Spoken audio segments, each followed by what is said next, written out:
All right, so a question I get a lot, inventory versus interest rate, and what is more important in terms of our real estate market as we go, especially here, we're getting into March, April, May, our spring season's knocking on the door. It's right around the corner. So going through, let's just talk about home inventory. Home inventory right now in the Lehigh Valley is like an all-time crazy low. I think we're somewhere like a month inventory, a month and a half, somewhere on there from what I saw last, which is extremely low. Usually a healthy market, you're going to be somewhere like a 6-month inventory of homes that are available. So scarcity and supply and demand is going to not be helpful in terms of keeping those home prices down. We know that, guys. It's a basic economics class lesson. So what you can look at, and let's call it, and everyone says, what happens if the market doesn't blow up? Okay, let's look at that. So on a normal house, let's use like $350,000 in our area in terms of like a sales price and a loan amount somewhere in there, which is our average, somewhere in that ballpark. So on anywhere between 3 and 5% is what we're forecasting for appreciation this year. Let's just use the low side. Let's just say like 3%.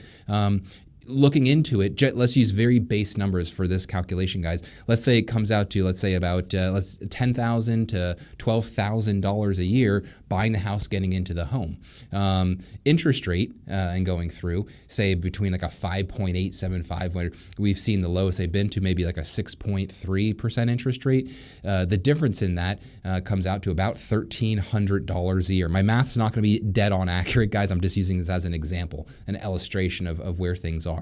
So over the long haul, over a year's time of making payments on a house, the interest rate between 5.875 to, let's just say, 6.3, it's about $1,300 a year of more interest in the beginning that you're paying on that loan. Your payment's about $1,300 a month higher in interest rate. Now, that's not always the most attractive. Now, when in terms of the appreciation, getting into the homes and values of homes going up in that year's time, it's going to be higher than that. I mean, it's going to be close to, let's just say, $10,000, $12,000 in that same given year.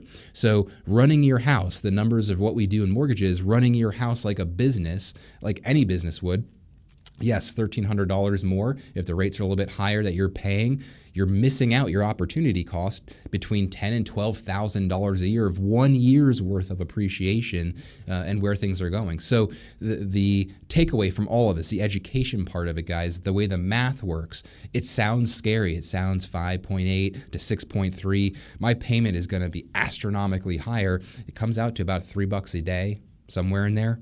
Yes, that is important, don't get me wrong, but I would rather spend the extra $1,300 to have an appreciating asset that I'm making between $10,000 and $12,000 a year and having that year over year over year. So the number-wise, I get that a lot. So what's going to boil down to is the scarcity of homes, the supply and demand in our area that we're seeing and we're going to continue to see, and the scarcity of those homes are going to intensely drive up those prices of those homes, leading to those appreciation gains. So the takeaway is going to be for interest rates, if you can afford the house, get into the house. It's never a bad investment, and especially in our area, I don't have to tell you, just Google search the Lehigh Valley here in Pennsylvania. It's going to continue to grow. We're seeing it as we go. So any questions, as always, guys, I'm always here. Let me know. But I just wanted to talk to that a little bit. Again, math number-wise, rounding things around just to make these cases easier to kind of digest.